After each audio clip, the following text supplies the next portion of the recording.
chance to get to know him over last year. And like I said, just not only a great football coach, he's a great guy in general. It's a privilege for me to get to know him. So, Coach, take it away. Thanks so much. I don't know, one of those statements is true. Either a good coach or a good guy. Y'all will figure out which one in a minute that goes with that. I want to start off by thanking you guys for coming out to these things. I love getting out and talking ball. I love investing into coaches. When I was 23, believe it or not, I played at Viger High School. I was the only white guy on the team. My dad was my coach, and we were midline, veer, ISO, and power right out. All right, we threw the ball about 3 times a game. Okay, and I used to come home ticked off every night at my dad. But we didn't throw the ball more. And he said, "Did we win?" Yeah. So I didn't have nothing else to say after that. So, but when I was 23, went back to Viger. You guys know Kerry Stevenson. Kerry gave me my first job coming back to Viger. I went to a Blazer clinic in Atlanta. I'll never forget. I sat there. I listened to, I don't even know who he was at the time.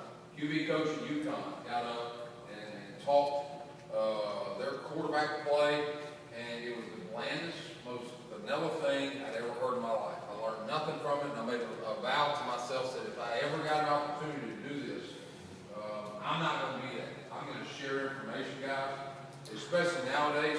Everything's online, everything's out there, so it ain't like I got to hide anything. You'll find it one way or the other. And I like helping coaches get better. I like knowing and getting better myself. So if we're in this thing, guys, there's no dumb questions. Stop me, ask questions. I'm going to tell you how we do it, how we've been doing it. I wrote a book called The Evolution of the RPO, and it's not the evolution of every RPO, it's the evolution of our system. And Coach Shoemaker's here today.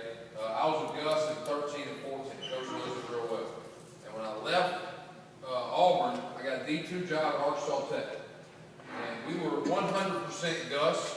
We sold out to Gus's system, and I started seeing the tightest 4-4 boxes imaginable. My QB did not throw great, and I did not, my dad was not going to allow me to come home for Thanksgiving if I threw the ball a bunch.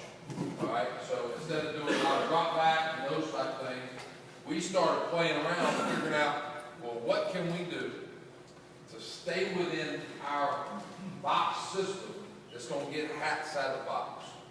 And I went to other RPO clinics. I've talked to a lot of guys that are asking me questions. I'm going to give you my philosophy before we get into this, okay? I'm not telling you that my RPOs are the greatest thing out there. I'm telling you my RPOs fit what I want to do. There's a lot of schemes out there that are really good. A lot of run schemes out there that are really good. It's just not what we do. And I learned a lot from Gus. One thing I learned from him was get really good at who you are. We used to beg him to run outside zone, and that's not who he was. We got really good at who we are. Well, who we are is I want to run the ball. And it hurts me down deep sometimes as a former QB to say that. I want to run the football. Some people are calling RPOs because they want the big pass out of it. I call RPOs because I want to average 270 rushing a game is what I want to do. And I know if I average 270 rushing, that we're going to win football games. So that's where we developed this system. The first part of this, I'm going to take you guys through how we evolved it, what our major questions are, how we ID things. That way you can not just take our RPOs, but you can develop things on your own. You can see what we're looking at when we go into developing things. So I'm going to get straight into it here today. All right, a couple statistics. I'm a math guy. I was a math major. I taught calculus, geometry, and stats in inner city Mobile for 5 years. And I banged my head against the wall and said, you know what, it's about time I get out of here when Common Core started coming downhill. So got a chance to get out. But I love the statistics side of things. Been calling plays for 4 years in college. In 2015, that was my first year. I said we was completely Gus. We averaged 36.5 points per game. This year we tried to play with it. Our quarterback got hurt. Had to move a receiver to quarterback. We were straight zone read, straight power read. And then this spring is when we really started playing with it. I had a kid, you're going to see a lot of film here at Arkansas Tech. There was a 4.0 engineer, just started med school. makes RPOs a little bit simpler when you got an engineer playing quarterback, okay? And you're going to see there's some things on film that he helped me to evolve our system because of how he thinks. So he really helped us out. Last year we averaged 224 rushing and 209 passing a game. And then this past year at Bethel, stepped into another good situation, had a really good quarterback when I got there, and we're able to average 55 points a game this season. In 46 games, we've had 15 of those where we've scored 50 points or more in a game. And the thing that I want to do the most, guys, is in 4 years, we've averaged 246 rush yards a game. We want to run the football. The RPO system that we do is based off of running the ball, not passing it. And in 4 years, I've had 4 all-conference quarterbacks. And like I said, that makes the RPO a lot simpler when you've got a guy back there you can trust. And I'm going to talk to you guys about how you can simplify it to your guy so you trust him. Early on, this kid here was not that kid, all right? So we made simple reads. We made one-sided reads for this guy to simplify early in the season and then evolve it later on as we went. This past year, I don't know if you figured it out yet, I'm a hurry-up pace guy, and I speak hurry-up pace, so if you need me to stop, you can slow down, just stop me, guys. I go as fast, I talk as fast as possible, and we got a lot of meat to get into tonight. This past year, we called 319 RPOs. We called 319 plays that had a post-snap pass option in it. A lot of people are running pre-snap pass options. I don't call that an RPO. All right, that is a pre-snap decision whether you want to run or pass it. What we do RPO is a straight triple option.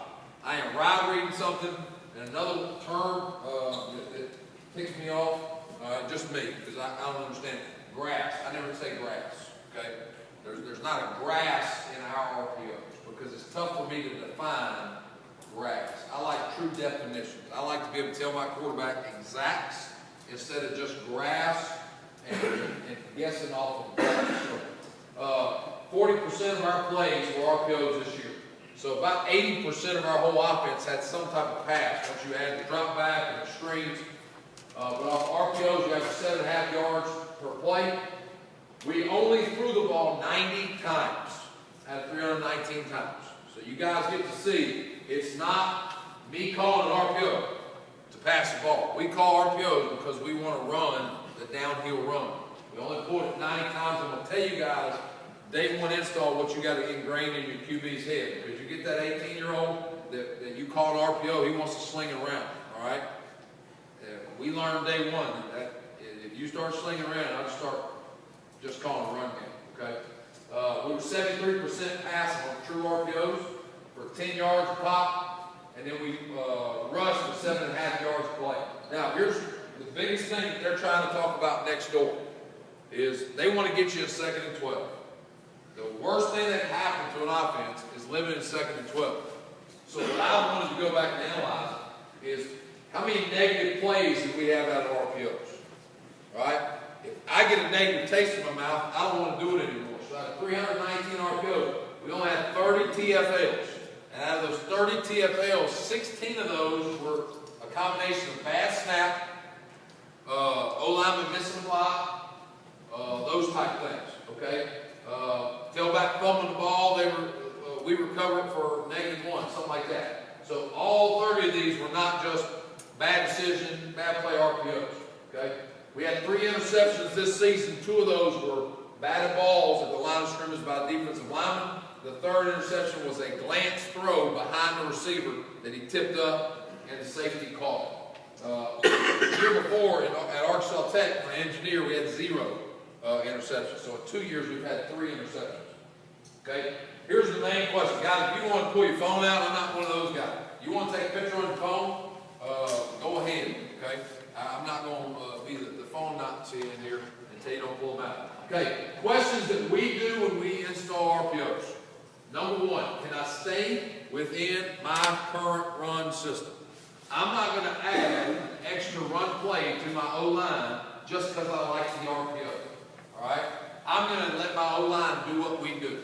And who we are, we're inside zone, power, butt sweep, and GT. That's who we are up front.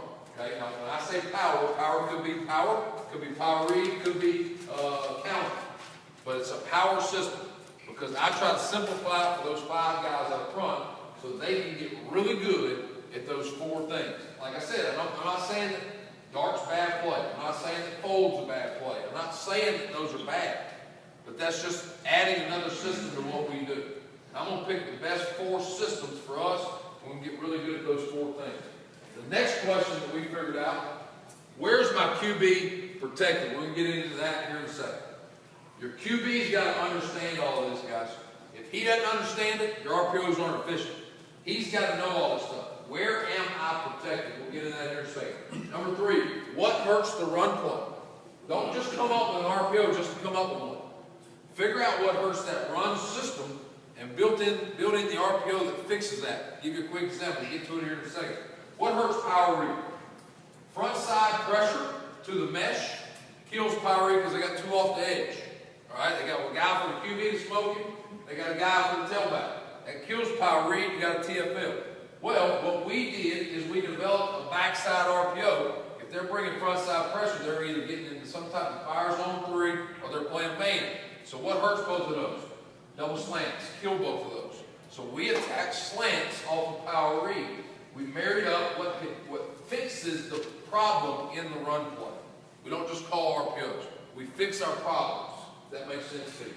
All right, number 4. Who is the conflict player and how can I affect him with the run and the pass? All right, we're going to really dive into that in the next couple slides here. Conflict player. You will rarely see tonight me reading a linebacker inside the box. I don't like doing it. Okay? I like reading either defensive ends or guys in the D gap. Why? Because if I read that Mike, I take my eyes off the safety that could do something behind him that screw up my whole look. All right? I'd hate to read the Mike and they spin that safety somehow down the box and never saw him. I'm pissed off at my 19-year-old. You're pissed off at your 17-year-old all weekend long for throwing that pick in that situation. So we make things simple. I make things safe for our QBs by never reading guys in the box. All right, what are my answers for these? Every defensive coach in the country is clinicking for RPOs right now. All right? And their answers to RPO are these 3 things about 90% of the time. They're going to blitz the crap out of it. You've got to have an answer for blitz. We're going to call that a hot. All right? If you want to put that right there, we're going to get to hots here in a second. Number 2, they're going to play odd front. Here's what I learned about odd front. I got a whole, this is the biggest box of markers I've ever seen in my life. All right, here's the issue, guys, with RPOs that I love. Everything you do and you see me do tonight is all field and boundary concepts. I don't just do right and left. I have field receivers and I have boundary receivers, all right?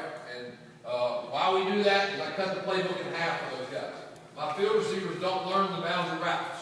My boundary receivers don't learn the field routes, all right? I don't know about y'all, but my receivers aren't always the brightest cats in the world, so we try to cut the playbook in half for them.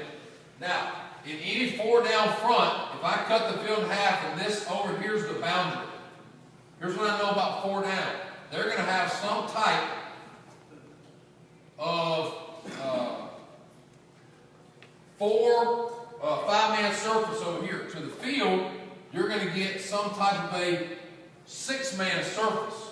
So I love RPOs against that because it's 6 and 5. I know there's going to be 6 guys to the field. There's going to be 5 guys to the boundary. Well, here's why odd front screws with you a lot. And it's simple mathematics. And it took me about 2 years running RPOs to figure it out. Once they get into an odd front, that cat right there screws the whole thing up. Why? Because he's a half. So they got 5.5 and 5.5. And when an RPO world where you're trying to do a count off a certain count, all right, he screws up the entire count. So we're going to get into it here in a second, how you can get back at them and you can change their count based off of your front. All right, we'll talk about that here in a second. So odd fronts and bare fronts. What are my answers to odd fronts and bare fronts? And then number 3, how do you beat man? Because at the end of the day, I get that question all the time. Coach, they're just going to man me up. All right? Well, you got to have a couple man answers. And here's what I know about answers. Your answers have to hurt them. Your answers can't get 3. Because if you get 3, they're going to keep playing man. Your answer has to get 27. Your answer has to get 45. All right? I'm going to give you real quick. and we're not going to get into it much more. I'm going to give you real quick a couple of our man answers, not give you all of them. We're going to run pick routes. Our QB has the freedom to get us into some type of pick route. Get the ball out right now.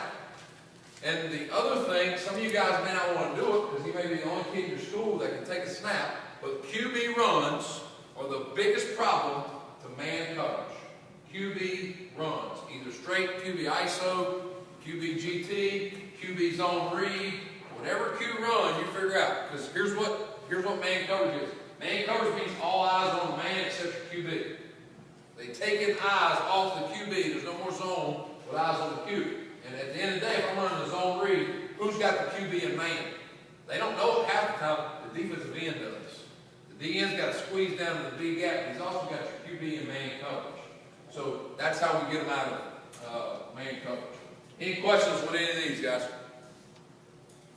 All right, next system, we're going to talk about who we read, getting into conflict players, all right? I still got the old Bethel slide here, all right? Y'all tweet this picture out. They make it mad, all right? When I was in school with Vital, under center, we ran 30 midline, all right? What was 30 midline? It means the fullback was going to attack the right leg of the center. And I had to get off the midline, and I had to read your first D tackle past the A gap. All right?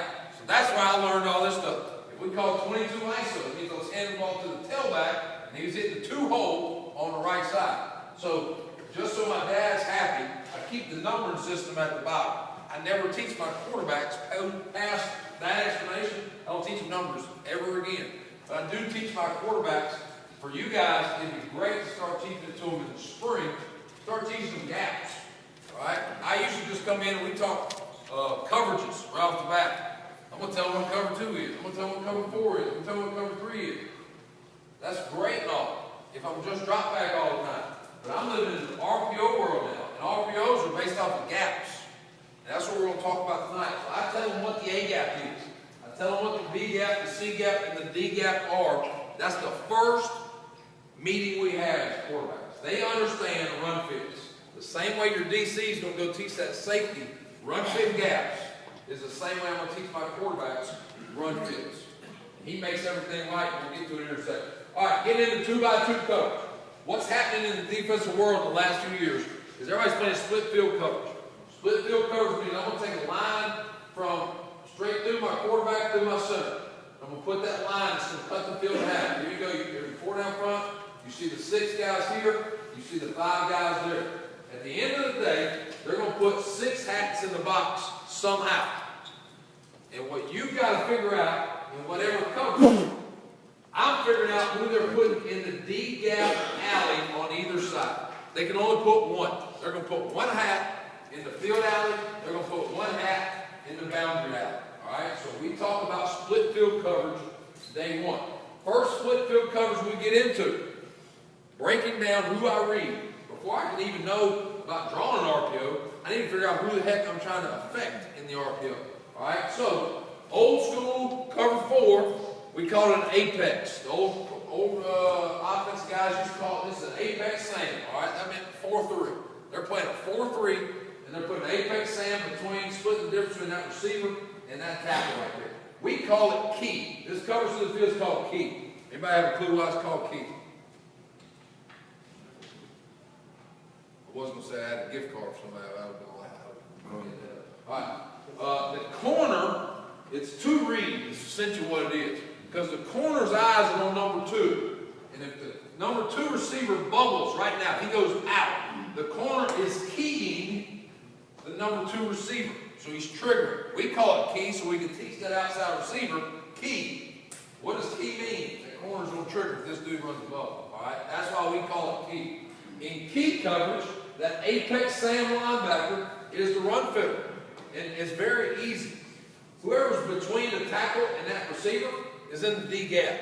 All right? So key coverage is Sam's the run fitter. Into the boundary is base cover 4. Well, base cover 4, they want to put their boundary safety in that run fit gap in the boundary. So any RPO I develop for this team needs to affect one of those 2 guys right there. Okay? Here's a quick look of it.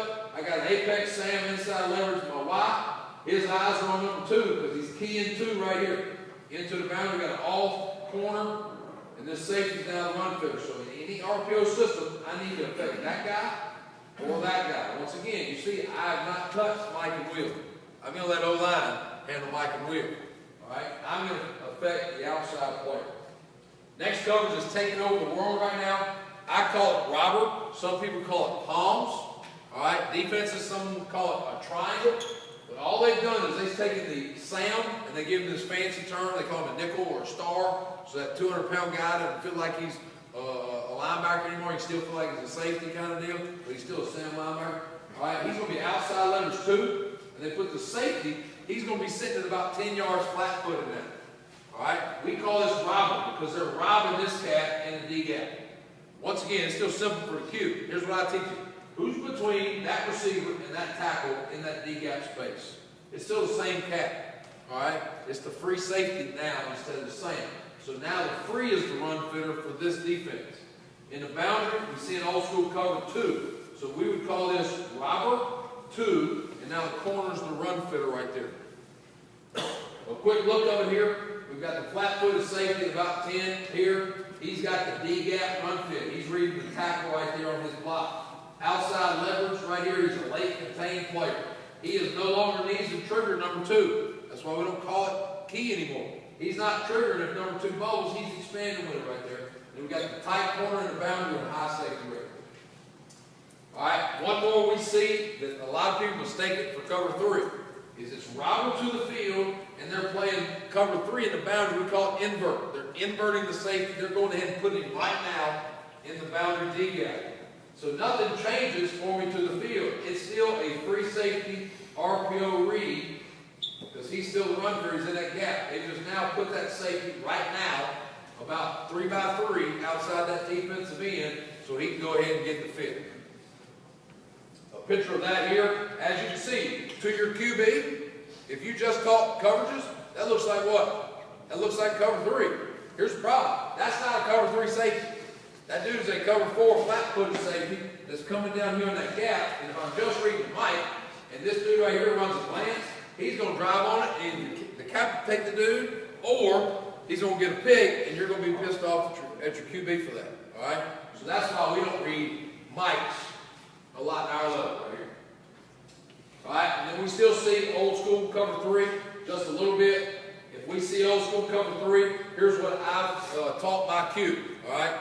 A lot of defensive guys think this is the answer, but let me go back.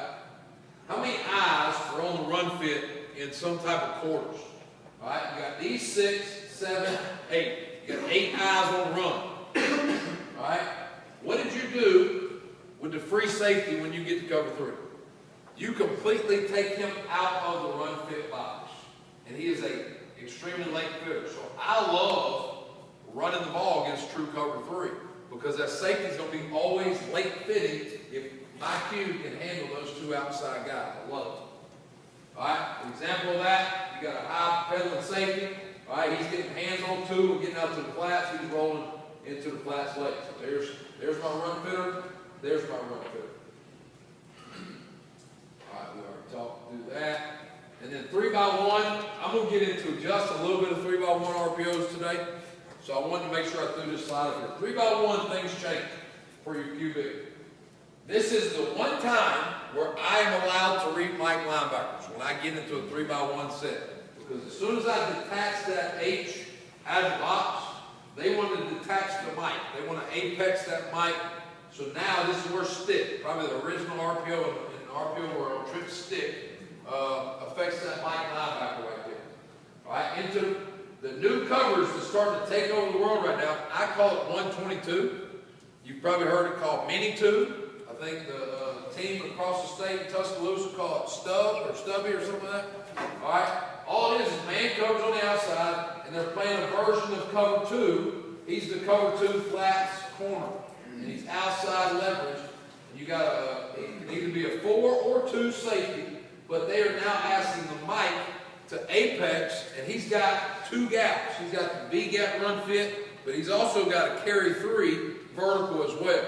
Okay? And then the boundary, we still see, I just put cover 2 here. They can do different things here. They can trace 3 and just man this up backside, those type of things. All right, look a bit. I got a man coverage here. I see an outside leverage Sam outside of 2. All right, Mike is slightly apex outside that defensive end. So when I get into the trips world, I'm reading that hat. I'm reading that hat and the boundary. My boundary hat hadn't changed. It's still a single receiver read, so I'm still reading the rover into the boundary. I got to get the rover and the Mike out of the run fit. That's what I teach the QB right there. Any of your RPOs based off rover and Mike. Same coverage of the field, 12, invert. That's still 1, 2, and then invert. You see how split field coverage, it all goes together. I already told what invert was earlier, all right? Invert is only a boundary cover. They're still just playing the 12 triangle reads here off of that. I'm still fixing the Mike and the rover in that trips look based off the D-gap player. All right, you can see it here. Man coverage outside leverage number 2, safety's inside of 3. Mike is slightly apex. You guys ever seen a rover sitting right there?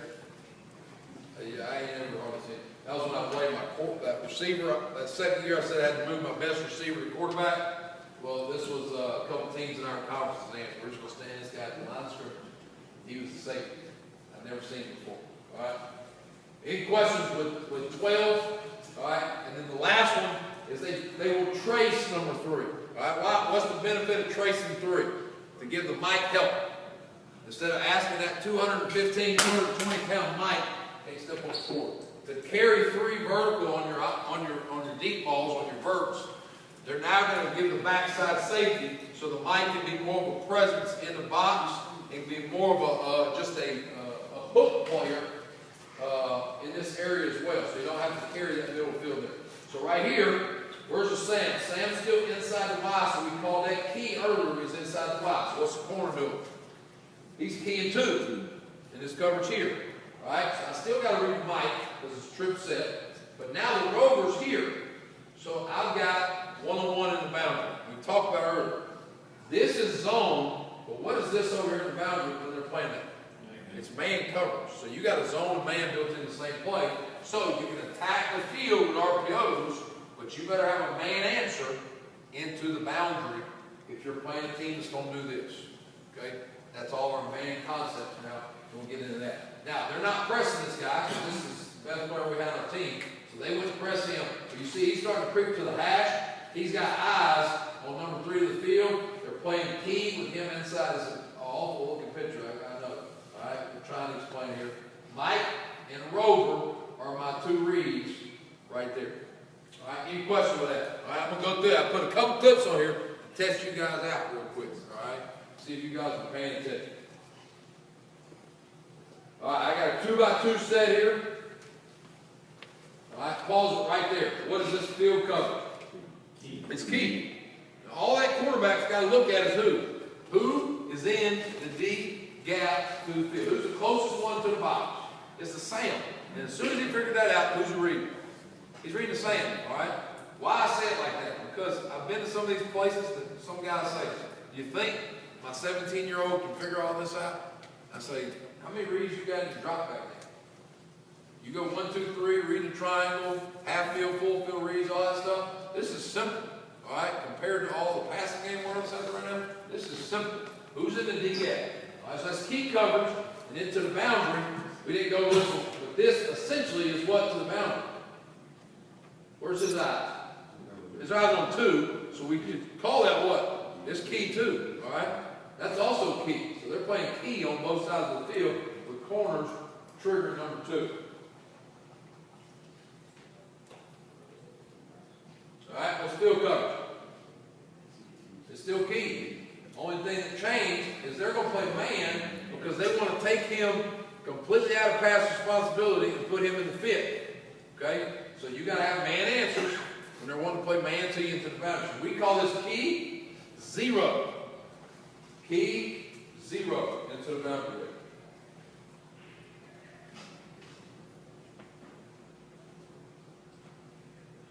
Field coverage. That's mini, stubby.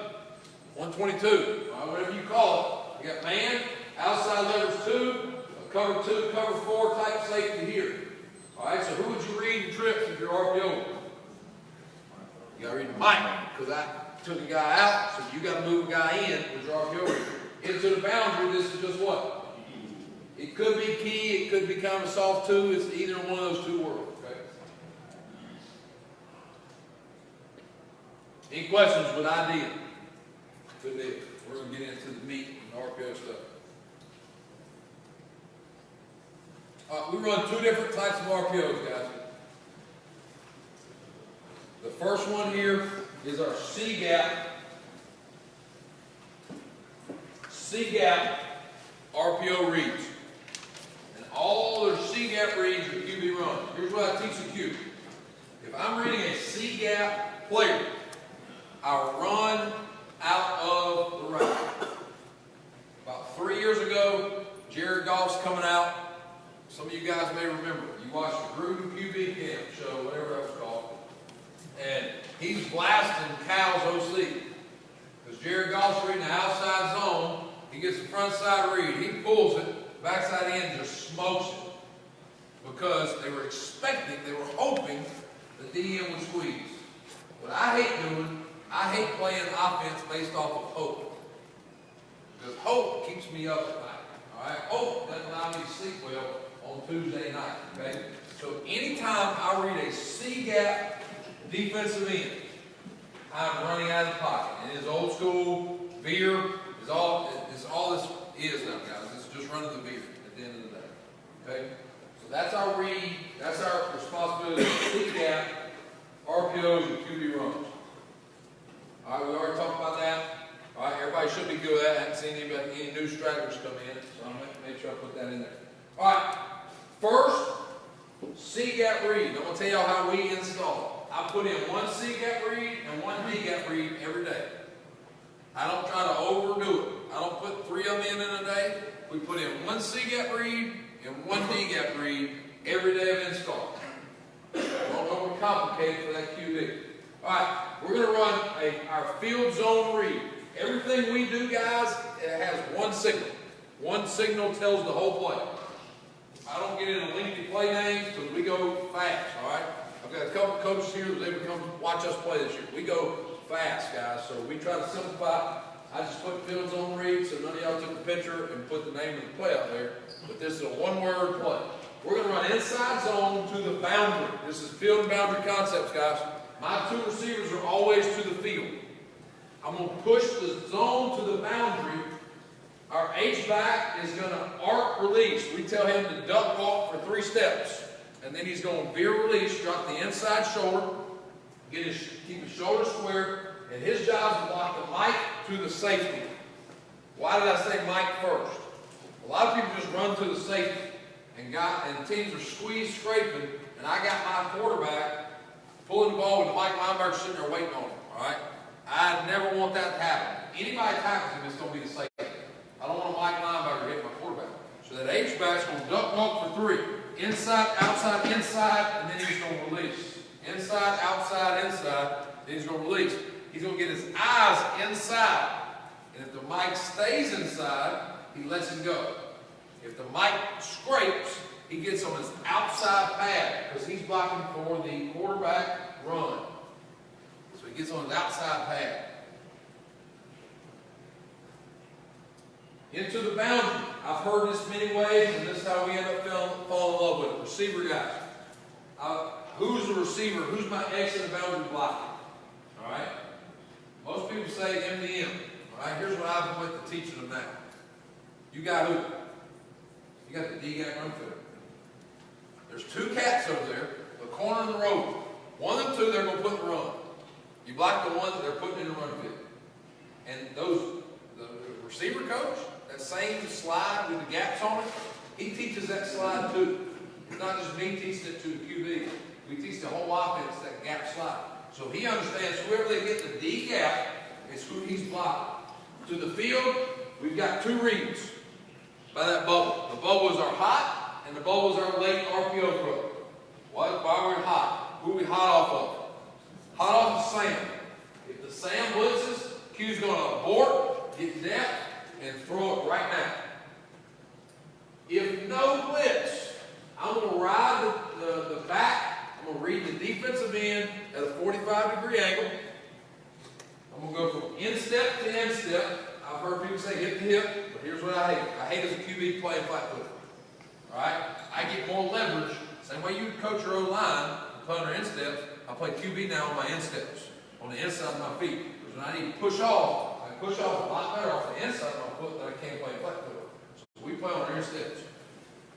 And then when I get a pull read off that end, I attack the Sam linebacker, old school veer. He comes at me, I throw the bubble late instead of pitching it downhill, and work a pitch relationship 15 minutes every day. All it is the option. Any questions with the drawing? I'll show you guys some video. All right, this is twins left for us. By the way, I went to the pistol. This was 2015. This is the first year. We went to the pistol because everybody was trying to scheme up the RPO side.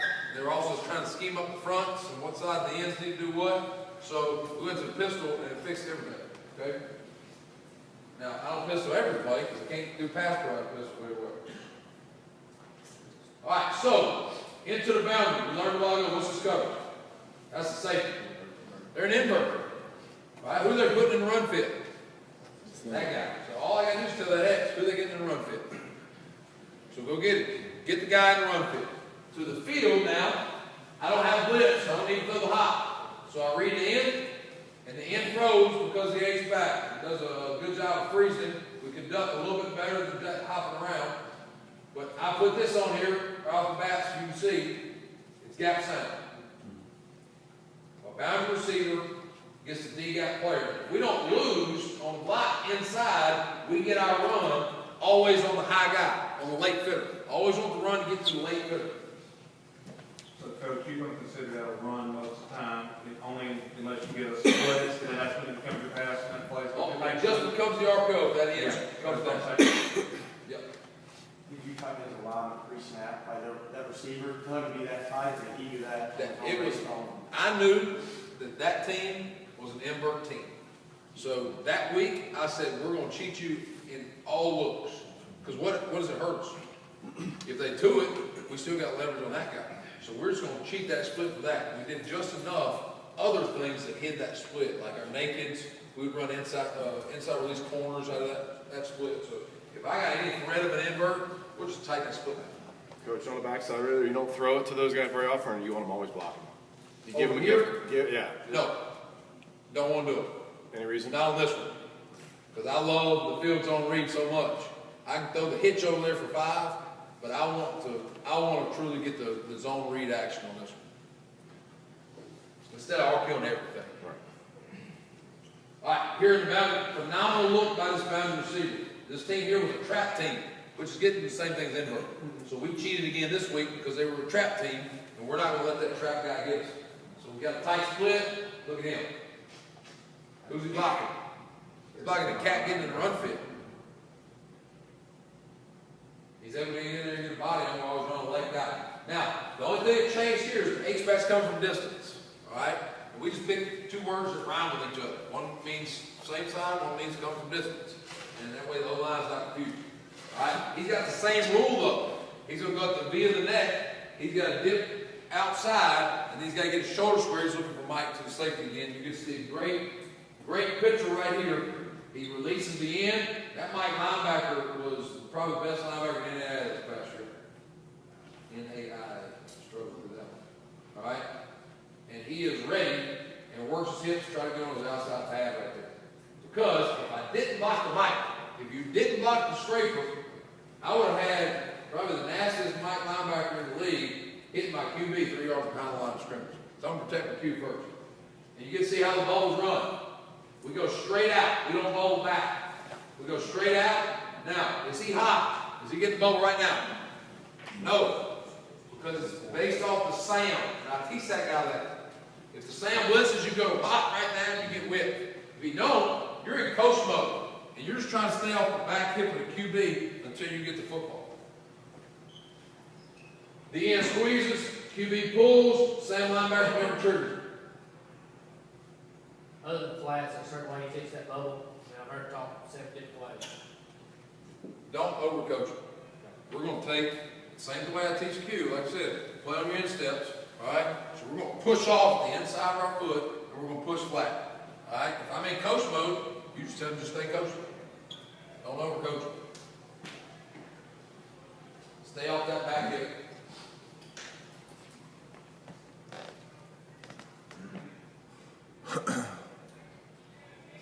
The line's doing inside zone. Now, another picture I put up here for you guys. A lot of times we don't have that H-back body in our schools. That fullback, H-back, sniffer body, it isn't around like it used to be. So, or you need to play Mike linebacker. So another way we were able to do it, and we did it so much because we had an All-American H-back at Arkansas Tech, and everybody keyed that guy. So we went to two tailback stunts. So this is two true tailbacks in the backfield. You guys in high school may have two tailbacks. You can run the same play. It's still field zone read. This tailback is now your H-back, and they don't know it. Okay? You can see we're cheating a little bit, but these guys back here can't see that. Okay? So we're going to cheat a little bit so you can go ahead and get out. He's got the mic to the safety. We still got the bowl late option to the field. This kid right here is phenomenal. He gets the run fit. Get a pull read with the Q pulling it in that field gap.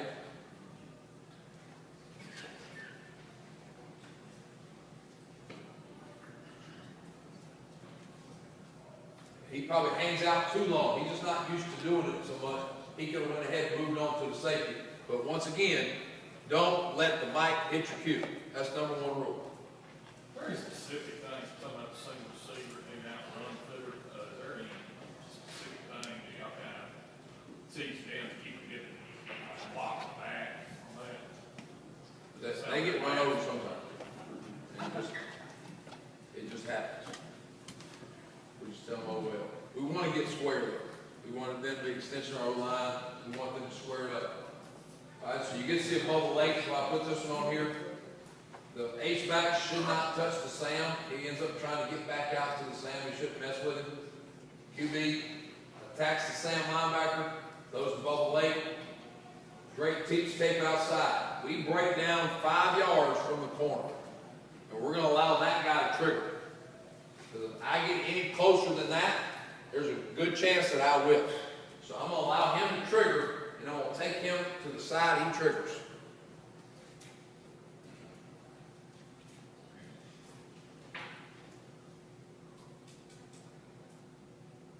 Sometimes it's better when your player's better than theirs.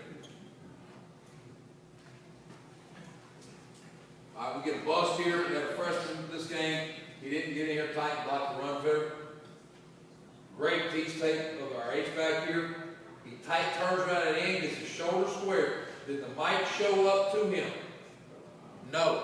He squeezed, but he still squeezed really tight, so he couldn't block. He couldn't tackle the cue. He's protecting the cue. So he then moves to the safety. QB attacks the Sam linebacker. We trigger late. We get a good absorb block outside, running where he goes. If any of you guys have an H-back that will play like this, y'all let me know. He was a 13 wheel linebacker when I got to Arkansas Tech. We moved him over. He was 3-time All-Conference and All-American. That's called luck.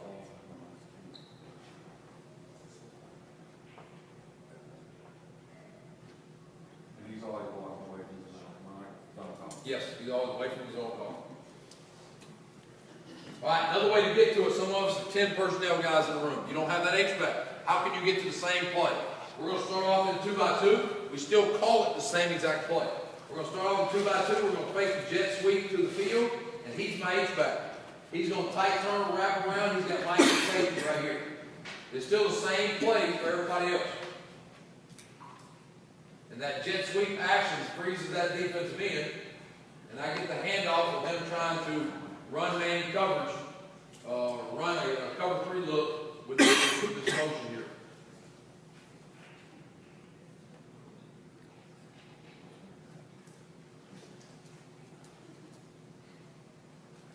We're just messing with the eyes of the linebackers and that all the motion. All right, same play. All right, what if I'm getting a lot of trap or a lot of tight end work?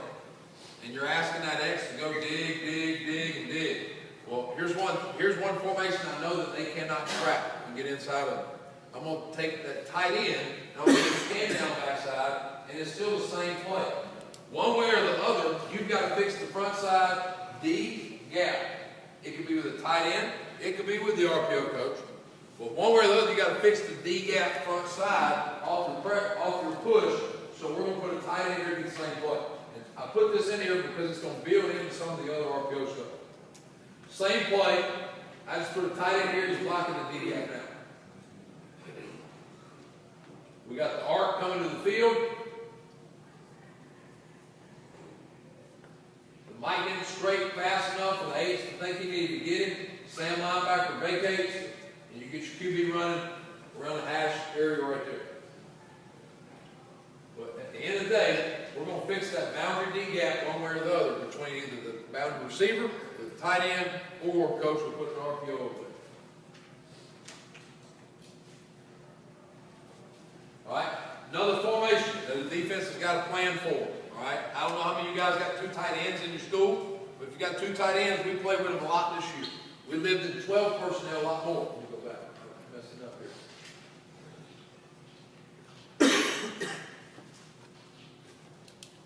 All right, so 12 personnel, same play. This guy's blocking the D gap. We're going to arc release the C gap player to block the scraper to safety. At the end of the day, what do you teach your QB? You are protected from D to B, and you're reading field C. That's where he learns the gaps. At the end of the day, you as a play caller, you doing formations, you fix the gaps for him. So if you just want to read the field C gap, now here's the other thing. If I'm a tight end, veer releasing, we take 1 jab step. You can't take 3 from a hand down tight end spot. We're going to take 1 jab and release. What do you, if you get a 9 technique right there? I'm going to inside release. I'm going to widen that jab. Inside release tells the QB to hand the ball off. 9 technique tells the QB to hand. That 9 can squeeze all the way down, make a tackle. That's phenomenal. All right, and then I want to show one more bubble leg throw here. Sam linebacker triggers. Go to bubble leg. Outside receiver's doing a phenomenal job out here. Here's what you guys need to do. This is how we scheme. Our best player at receiver is our field slot. That's your fastest, your quickest guy, your guy nobody can tackle in a box. This guy outside is the first cat to the weight room every day. It's that hard-nosed dude that you trust. And that's why, because any look that they trigger the bubble on, you trust that cat, all right? You don't want to flip it right there. You don't want that cat that's fast in the bottom to be the one out there blocking for the ball, usually, okay? And then this is another double tight end set. QB's handled from D to backside B. He reads the field C with the pull and the flow. Double tight end set, RPOs. All right, day 2, C gap read is our boundary zone read. All right, in 2013, we tied Alabama with about a minute left to go in the game off of this concept right here. We're going to push the inside zone to the field. Our H-back, tight end, whoever the number 2 that we're going to get to the boundary has got the wheel to the safety. Same rules. You got the linebacker to the safety, now to the boundary. Our boundary receiver is going to run a go unless the safety gets over the top. The corner has nothing to do with it. All right? You run an outside release, a more release, mandatory outside release, go. Your eyes are on the safety. If the safety gets in a cover 2 look, you get the 10 and sit on the sideline. Out turn to the sideline. All right? If the safety doesn't get over you, you run a go. All right? That's as simple as it can be right there as far as his rule. Now to the field. What does this guy have? A field slot. Forget that MDM. That was 2 years ago. He's got the D-gap run fit. D-gap run fit. And here's how we've evolved this. We used to just tighten him down, okay? And we'd end up, teams would be so tight apex that we'd be in like a 4-yard split to the field right there. Here's how we evolved. He doesn't leave the hash. He stays on the hash. For you guys, maybe 2 yards because your hash is wide enough. Maybe 2 yards inside the hash. He stays at that spot. And if the QB determines that he can't effectively block the D-gap player, we give the bubble signal right now. The QB fixes the field D-gap pre-snap. If he can block him, run the bounds and run play. Okay? And I'm going to read the end to the boundary, the C gap in, and then I attack the corner in the boundary. The go or the stop throw. Time? Okay. On the first session, right? I got a question. Yes, sir. You ready done? Yeah. It's got to go downfield. First one, you throw the ball behind the line of scrimmage. Correct. You're gonna throw that deep ball. Happens down. quick. Okay. It happens quick. And here's what you got to teach these guys. Double teams. Okay. Work the double teams. Slow. Don't chase it. They don't know it's an RPO. They just know it's inside zone. Right. A lot of people, I'm here tagging RPOs to the O-line to give them a hint. Don't get downfield. I don't want to do that. I don't want them to play soft. I don't want them to them be worried about it. I've heard some people say that they're working the backer. They see backer get depth, they peel back. It's unbelievable. So we've had 2 in 2 years called on us. For us, I say that's a win. We've had 2 linemen down the field calls. So we just emphasize the double teams. We make the backers trigger before we work through it. All right, first clip here. We're doing this out of 11. This year at Bethel, I had a 6'6", 275-pound tight end at the NAI level. Okay, so we stayed at 12 a little bit more. We stayed at 20. All right, ended up being, he was an All-American, set the bench the previous year. So I was blessed. Once again, I inherited that guy. So pre-snap, when I tell you QB's got pre-snap, field deep. He looks up, and this guy effectively blocked that guy in the field deep. He said no. So we gave the bubble signal for each pre-snap, and nobody else needs it. We just catch and throw.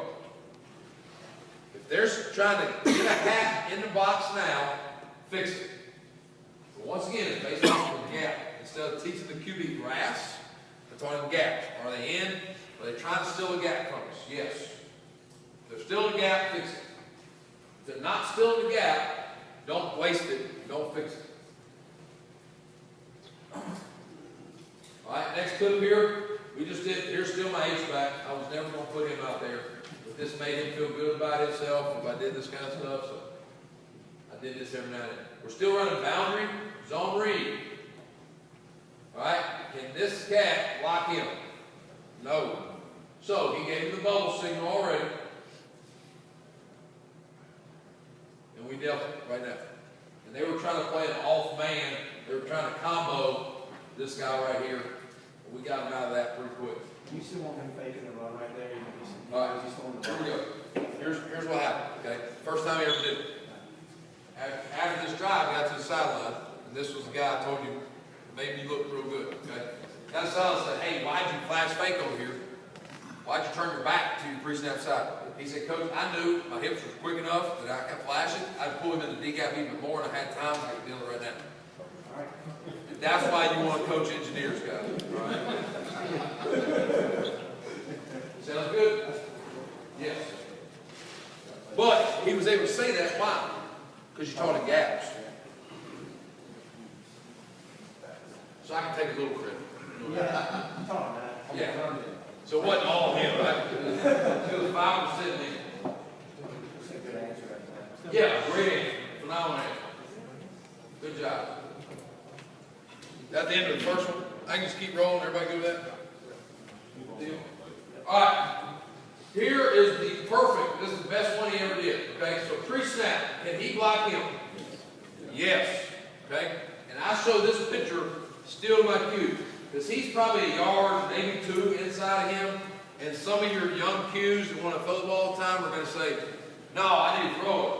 And I go ahead and let them know he can block him. I want to run the ball. I don't want to be caught throwing balls all game long. I want to run the ball. You only get us out of it when it is bad. All right?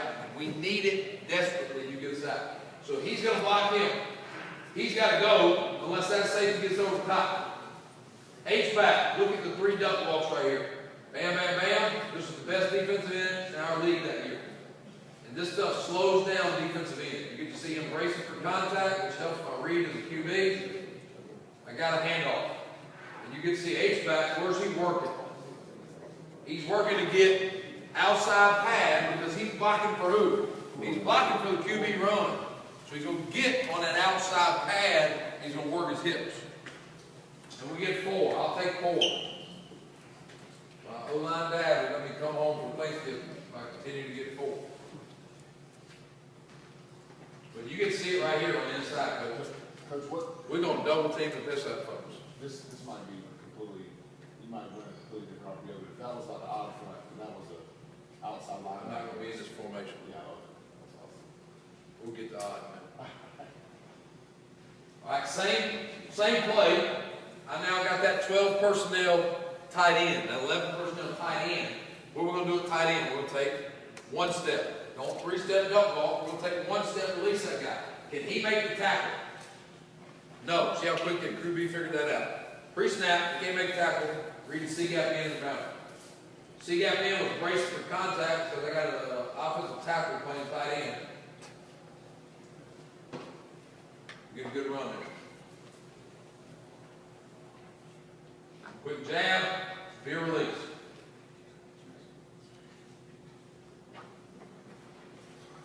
And then you heard me say this earlier, right? Teams want to play man coverage. I don't like running my Q much, but you got to run him enough. And if you run him enough, it keeps teams from playing man. This team was a big man team. We knew it. So they were a single high cover 1 team. So we're going to do a lot of zone read stuff to hurt. Boundary receiver does a phenomenal job here. He learns if it's man, when's the only time he gets the ball? When the corner falls off. So if the corner runs man, we're not throwing a jump ball on an RPO right here. We only throw it when it's wide open. So if he figures out about 15 yards down the field, it's going to be a run, does a swim move, swims it by, gets in position to block the guy right there. You got to make them receivers feel like they're part of the gap scheme.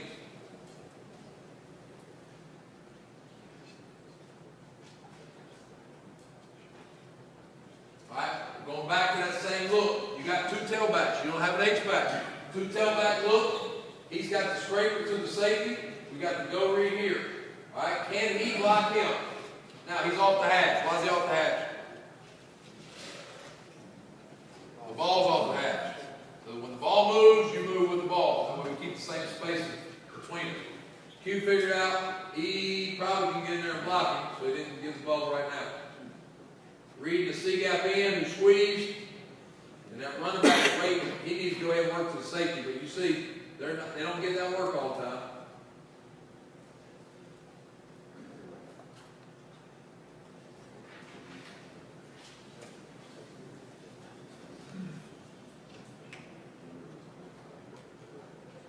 I don't know how many of you guys use drones. We use the drones this past year. I absolutely love it. All right, and then here, 10 personnel run the same play. Who is that guy? He's your H. All right? Even though he's 160 pounds, he's your H. So who did your H block? He had the scraper to the safety. Well, here's what you tell that 160-pound cat. Don't go in there. Do not go in the box. You're going to come straight ahead about 3 yards. You're going to sit and wait. And that scraper's going to come to you. And you're going to work as hard as you can to outside shoulder that cat. But if you're 160 pounds, takes your butt to box, you're going to be over there on the sideline with me hurt the rest of the game. All right? So keep at the box with that slot receiver right there. We can block to the field. We're ready to C-gap in. We've got a squeeze. We were pacing right here. Chains aren't set yet. We attack the corner and falls off. And I like easy ones. I love easy ones. But you can see, this cat was waiting on the scraping linebacker. Instead of going beelining to the safety and getting the guy blocking downfield, we're going to wait on the scraper first before we work up to the next level. All right, 20 personnel again, 2 tailbacks. We don't need to throw the bubble pre-snap. Boundary in, he squeezes. Now, here's why we do what we do. If he went straight to safety and didn't like the scraper, what happens right here? Scraper's hitting your quarterback in the mouth. All right? You hate it. That's why we put that rule there. I'm going to protect my Q first. All right? So he's got the scraper. If I got to run on safety, I run on safety. Corner falls off. We get it easy. He should have thrown it, he double pump right there, he should have thrown it the first time. Now, the line guys in the room are probably asking, what in the piss is the right tackle doing, right? Here's what the right tackle is doing. He's got the inside pad of that linebacker if he goes against water.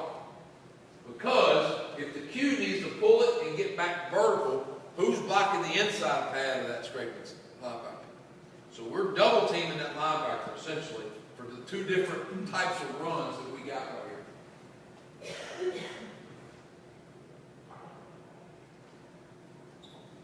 All right, 21 personnel, same play. I love this. Close to the end zone. All right, what's that front side tight end blocking? D-gap. So you need a bubble. I can't throw a bubble anyway. But I don't need it anymore because I got a D-gap blocker front side. And now we're coming backside from scraper to safety. We got a go route there. Read the C-gap in. The split zone action made him wrong shoulder. We get a pull. H-back does a phenomenal job right here of working and getting outside pad. You get your QB running up the sideline. Outside receiver figures out he's not getting the ball. Gets in position to block. All right, same play out of this diamond set. We're going to push the zone to the field, but now we're going to double arc. We're getting into our double arc scheme. He's got the wheel. Now you don't need to put the front side scraper on the wheel because you got a wheel blocking. He's got wheel, he's got safety. You got everybody blocked on that side of the field. Still C-gap in, read to the field, to the boundary man. And everybody over there keys who now? They key your H-backs. And watch all the flow right here. You get a front side bounce. Here's another thing that I was going to say. It works for us. A lot of teams I see now are taking inside zone and they're turning their Q almost at 90 and they're riding him downhill into the center. And it's veer. And they tell him hit the center to back side. Well, here's what I don't like. You cut out two gaps that running back can hit front side by doing that. All right, we had a lot of front side bounces this year when teams are trying to read that sniffer, read that H-back. And if you do it the other way, you cut out these type runs right here for your back.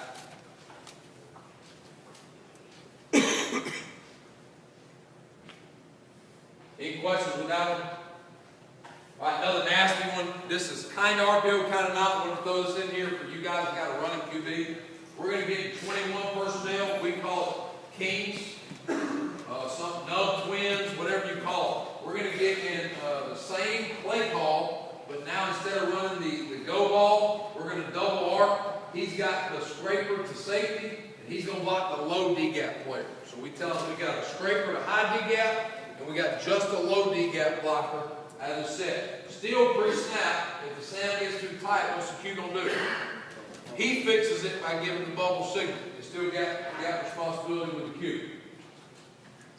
This is a phenomenal call, guys, on 3rd and 2 and about the 10 and in. Because you're going to get what coverage? Man. That end tries to mesh charges. That's why we don't attack the line of scrimmage. I don't want to get any closer to it. High D, low D. I like when your Q can walk in. Alright, another nasty formation. I lived in the Gus world for 2 years, so unbalanced. Any way we can. Running the same exact play, guys. Except now in this unbalanced set, I learned in this set, I cannot do what? I can't throw a field bubble. Alright, it's off limits. So anytime we had to play like that, it would be the first play of the drive. So I can tell that QB that on the sideline. Instead of calling it on 2nd and 10, and the dummy's over there trying to give a bubble signal. All right? I don't put him in that situation. It was one of them funky type sets. This is just the first play of the drive, play after the timeout, so I can remind him, hey, this is just the boundary run. So I'm reading the boundary C gap. He's blocking safety. He's got the scraper. That end is all messed up. These two do a phenomenal job. I don't know if anybody noticed it yet. Who is that guy for me? That's the boundary receiver. So I didn't change personnel. This is still 20 personnel. So they didn't know I got into this set by taking that X receiver and I put him in the backfield because he's still blocking the same guy he would block anyway.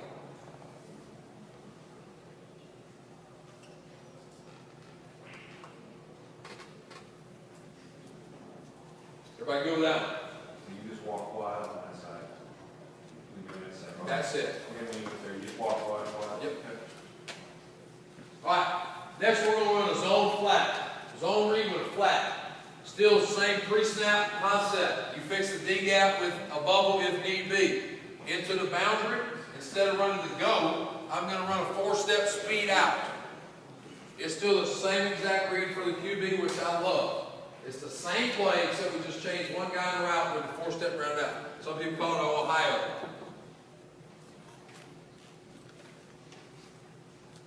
Now, that's the way we got to it. By the way, this is my receiver I put at QB. And y'all get to see why we developed the D-gap RPOs now. Look at that box right there. All right, that's why we had to develop D-gap RPOs. All right, we got an FIB right here, 21 personnel. We're going to block D-gap to the boundary, to the B-gap to the field. He's got straight through safety, which ends up on the safety. We're reading the field in with a flat route, single receiver flat route to the field. Why do I like to the field? There's a lot of green grass right there, a lot of space. Putting him in a big bind. This is probably the first play of a drive. Read the end, that end squeezed hard.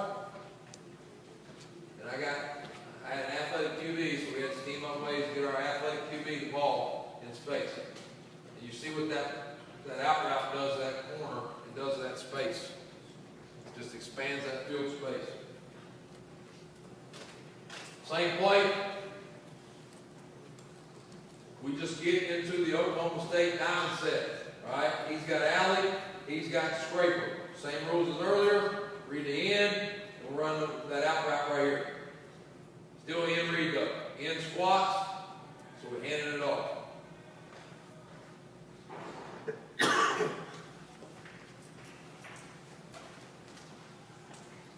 Just mess with our formations, make this cat feel special. He was always going to come back to the box. He was never going to snap out there. All right? We started in formation of the boundary, motion back. They didn't know what to check into here.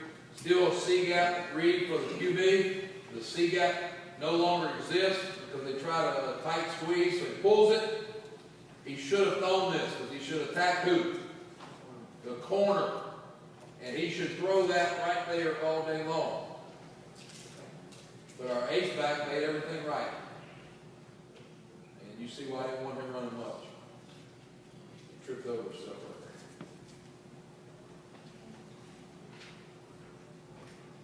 All right, you can see one throwing in here. Running to the field, C-gap read. He had space, so he said he didn't want to throw it. Made a bad read. The ends end up being the one that makes him throw this ball. But you at least gave your cue and out, just in case.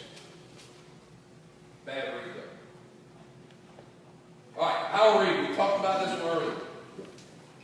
What hurts power read? I said it already. Front side pressure hurts power read. So we built in our answer to fix front side pressure. I do not want to run a power read concept here and do an RPO to the same side of the power read. There's too much crap can happen. They could be spinning down to it, and the cue's reading the guy inside the box, something like that, and the guy spinning down steps into the window. I'm pissed at the cue, but I should have been mad at myself. All right, so anytime we run power read, it is just a backside RPO that fixes our problems. All right, so we're going to get to these terms. We're going to see these terms from now to the rest of the night. Our inside slant is our hot. Why is the hot there? It fixes blitz. It means you are hot at Q, so abort, get depth, throw the inside slant. That is the only time you throw the slant. It's what you got to tell your quarterback. Sometimes you're going to look out there and he's going to say, Coach, he's open. I don't care. We're running power read. And we only have slants there to fix the power read. I'm not calling slants. All right? He is the hot. The outside slant we call a gift. What is gift? Gift means if you wake up on Christmas morning and it's gift wrapped all pretty, you throw it. If it's beautiful out there, all right?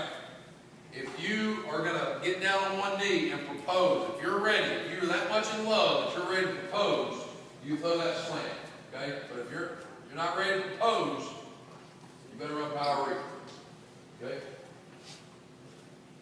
And then there's still power read up front. I'm gonna read the defensive end. That slot has got the same rules. He's got scraper to safety, but then outside, he's got either as well. That way, if this dude triggers and he gets ate up, and then the recover force safety triggers, he's not making a tackle. You'll see a beautiful clip here in a second of what I'm talking about, how we block that. All right, 4.0 engineer. I can give him all this. Do you see any hop? No, there's no reason to throw that inside slant.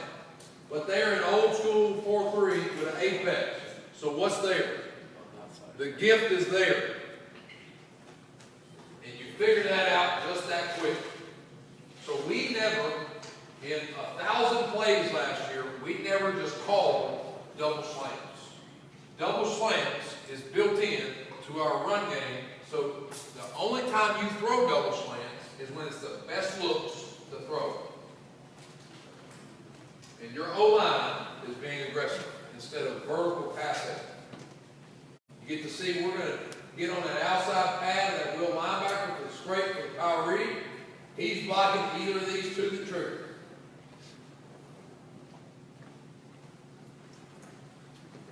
All right, next clip.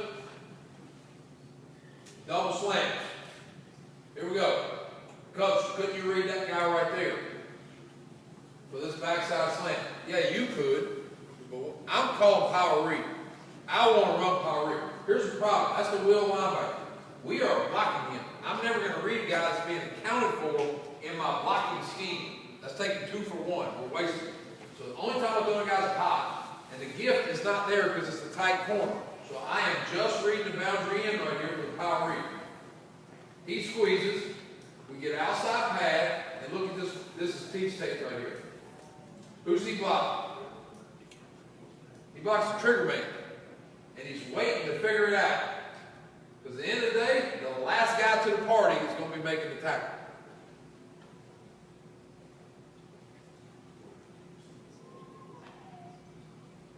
So you're always calling power read into the best look. By the way, if any of you guys got a QB that looks like that, let me know. All right, stole him. He was actually a Montgomery kid. Went to Southern Miss, transferred to us his senior year, and was bigger than all the defensive ends in D2.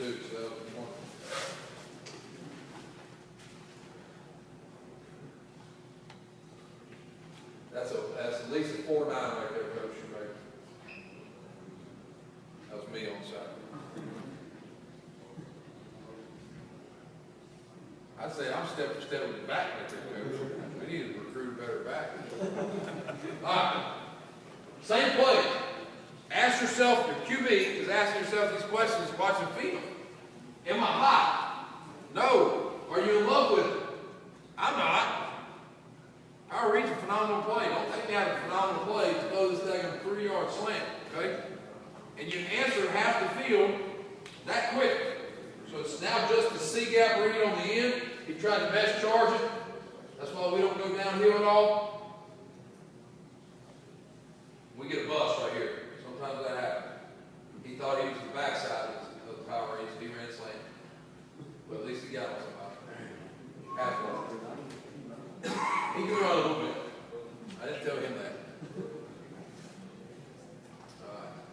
We're trying to get through these. Another nasty way to do this, guys, is at 20 speed. Put them both the same spot, and they don't have a clue which side to run it to. You can go either way with it, okay? We're going to take it to the boundary. So because we're taking it to the boundary, who was that guy? Hot. So we got the film on Sunday, and one of my backups said, Coach, that slant looks good. I said, you're right. I said, Christian, that power read looks good. All right? Don't just throw the slant just because. That slant is only there to fix blitz.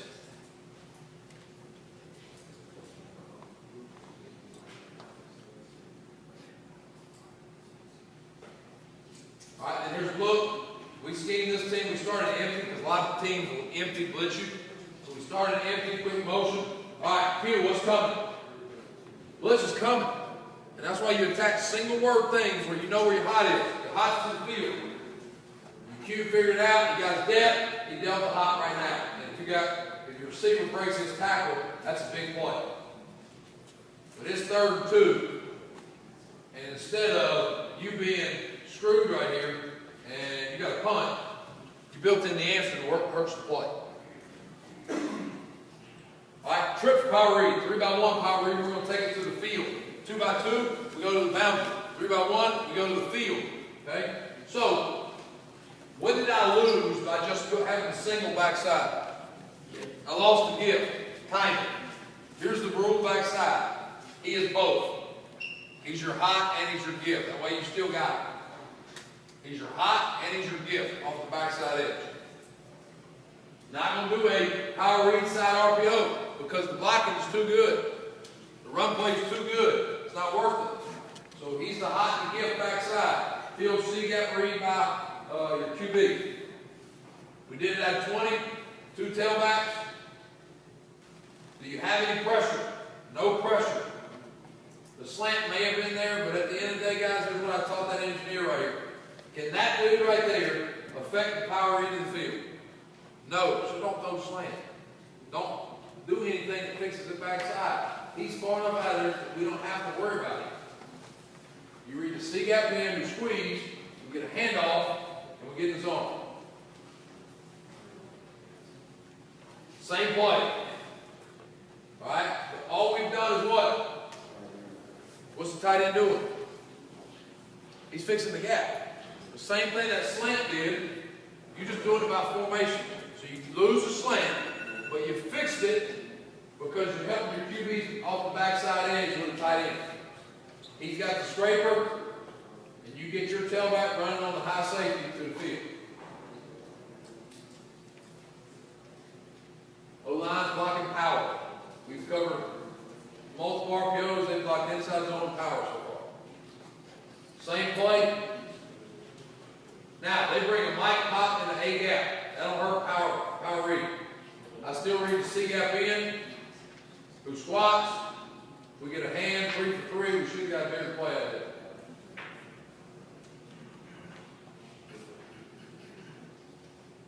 All right, same play to the field. The end widens, so we get a pull, slant. What I love about our receiver, he figured out what to get it and got on the body. Should have stayed on a little bit longer. Put a body on the body. And then here's why you have your answer. QB seeing it. I'm hot off the front side. So what we got to do? You got to throw slant. There it is. So they never get you. If your cue's right, it never gets you. You eliminate TFLs. Any specifics on the slant, like teaching it? I mean, obviously that's the rest. 3 step, so he's got to win. At the end of the day, he wins. Let him win. All right, another nasty formation. I wouldn't give this to everybody. We start out in what they think is a 3x1 set. That's our tailback. So we keep the corner and the safety's eyes where they're at here. We quick motion the tailback into the backfield to run power in the field. Now we're taking a huge chance here because we lost our hot backside. So we either got a hand or a roll with it right here. But by doing this, you got 4 blockers.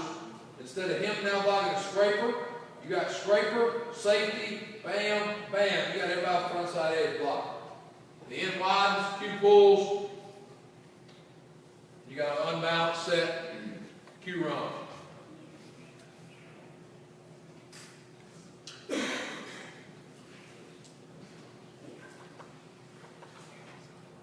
Now, another way we do it, because here's what teams are going to do. They're going to scheme you up. Anytime the back's away, when I told our defense, back's away, and even that defensive end is going to slow play everything. All right? Or he's going to mesh charge, blow it all up. So the next adjustment we would do is we offset him to the power read side and go straight to shovel. All right? And that Q now just shovels off the end instead. So this is the same exact play for us guys. Hot and gift backside. They're bringing internal pressure, which doesn't hurt the play. External pressure hurts it. And we're just getting in the shovel to run power read. So if teams are scheming your back's alignment, that's another way for us to get to it. So I want to just throw that up there. Get the ball in the perimeter. And then the last way to do it, some of you guys may be doing this already, is we got the pistol to run the same play. And I open my cue out of 45 and he does a quick drive. What's that end going to do now? He's going to squat because he thinks that he's reading him for some type of zone. The back takes off and we quick shovel it out of that just to give another backfield look to that defense end. So watch my cue here. Still the same play here, guys. Just to screw that defensive end. He's usually one of the best players on their team, so I like slowing his butt down.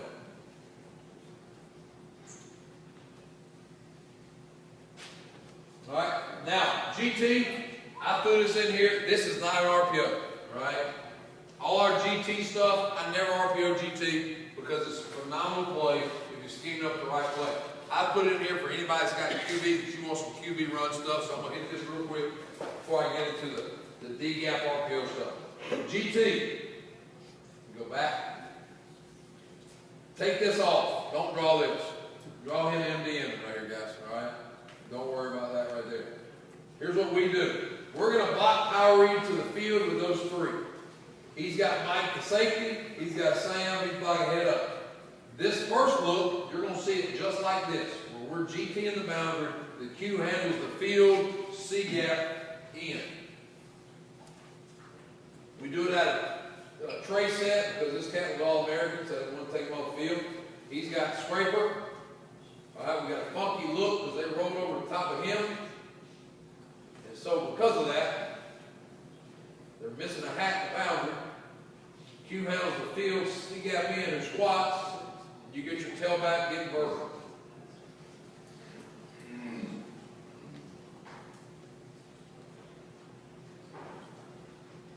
Same play. Q handles the field, C-gap in. All right, what covers does this hurt? We went over earlier. Trace, Rob, solo, whatever you call it. When he's eyeballing three, you want to call this play right here, guys. He's eyeballing three, he gets his eyes at the boundary run field. All right, start the quad set. That's our tailback right there. We're going to bring it back in. Same play. Read the C gap. There's no C gap. They line up in a funky kind of bear look right here. Scraper, Sam. And if we stay on, I'd pause it right there. Y'all say, man, y'all got a lot of yards out of this. But unfortunately, we do not. We get about the 7. Should have got more.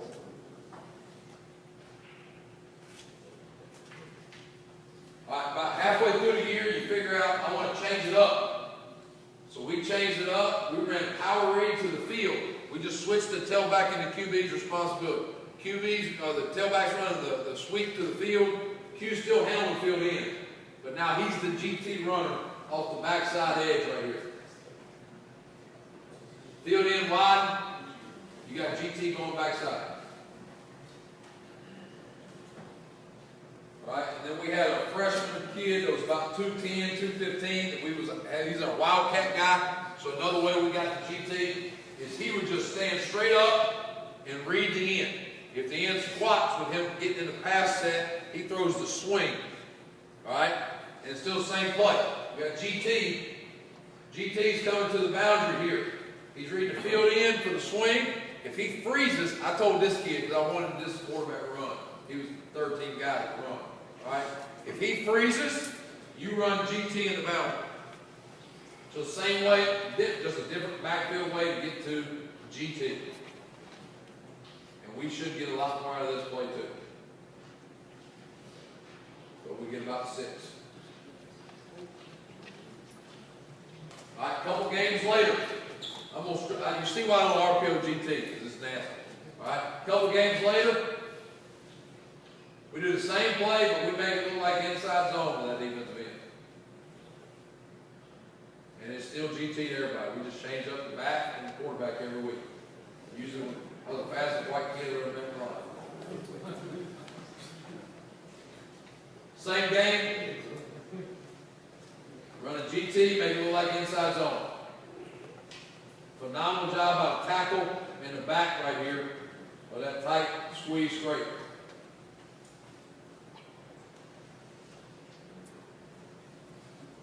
So I want to show you all that. All right. Any questions with that? We're going to get into the meat of the D gap.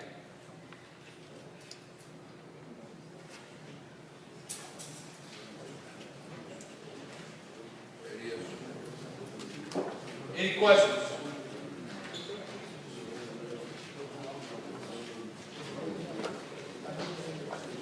All right. I'm going to go straight into it. Our D gap. All right, y'all take 5. Yeah, let's take 5. Let's take 5.